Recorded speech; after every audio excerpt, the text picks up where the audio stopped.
If APR and BQST are tensors, then prove that এত is a tensor. যদি APR এবং BQST tensor হয় তাহলে তাদের আউটার প্রোডাক্টটা হচ্ছে টেন্সর। এটা আউটার প্রোডাক্ট কেন?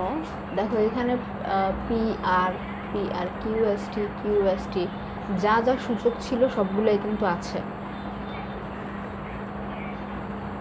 এজন্য এটা হচ্ছে outer product.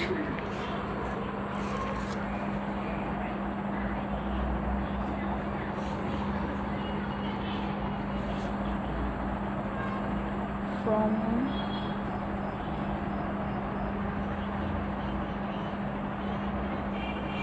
transformation formula of tensor,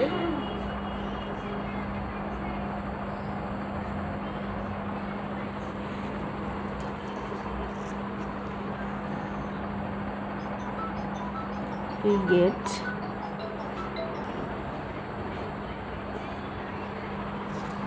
transformation formula of tensor থেকে কি পাই? দেখো APR দুইটা সূচক, দুইটা দাগ দাও, একটা বাড়ালা স্থানাঙ্ক, দুইটা নতুন সূচক I K।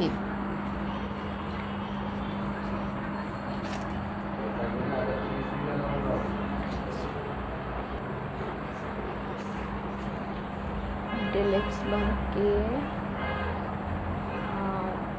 del x p আর নিচে আছে del x r। সমীকরণ নাম্বার 1।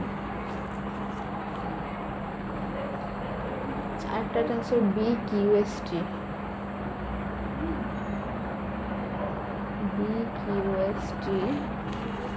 তিনটা সূচক, তিনটা দাগ দাও, একটা বাড়ালা স্থানাঙ্ক b বার, QST তিনটা সূচক, নতুন তিনটা সূচক নিলাম J L M। del x বার J, del x বার L, del x বার M। QS উপরে আছে, তাহলে নিচে আসবে del x Q, del x S, T যাবে উপরে del x T।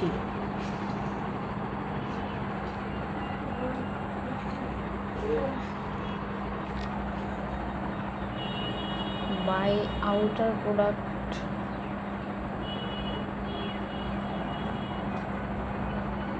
of 1 and 2,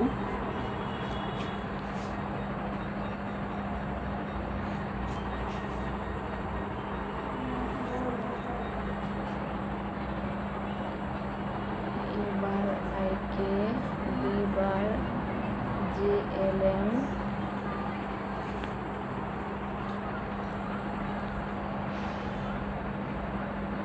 del x bar I, del x P,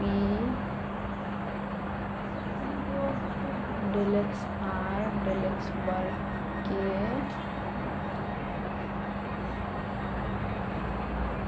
del x bar J, del x Q, del x bar L, del x S, del x T, del x bar M।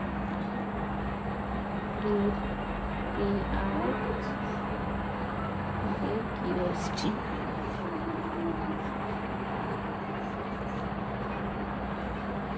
একটু যদি সাজিয়ে লিখি, del x bar I, del x P,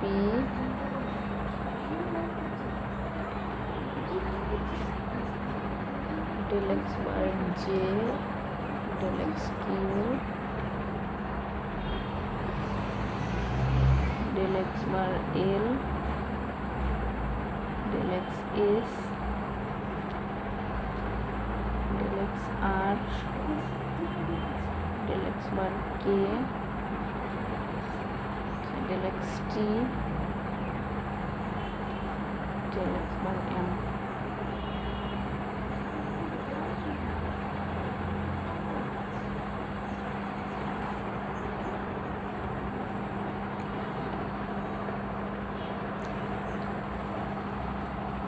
it denotes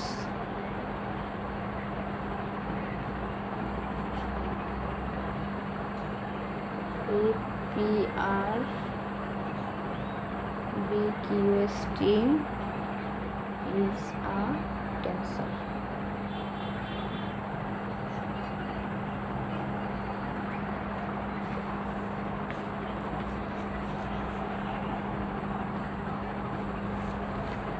দেখো APR BQST এটা যে tensor এটা দেখাইতে বলছে।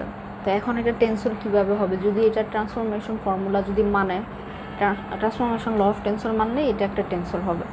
তাহলে দেখো APR BQST এগুলোর জন্য হচ্ছে নতুন দুইটা বারোলা স্থানাঙ্ক নিলাম, তারপর সূচকগুলোর জন্য হচ্ছে নতুন সূচক নিলাম,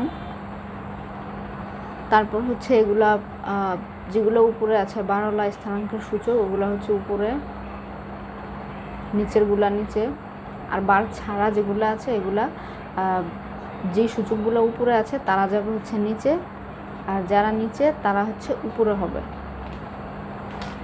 তো যেহেতু এটা ট্রান্সফরমেশন ল অফ টেন্সর মেনেছে তাহলে এটা হচ্ছে একটা টেন্সর।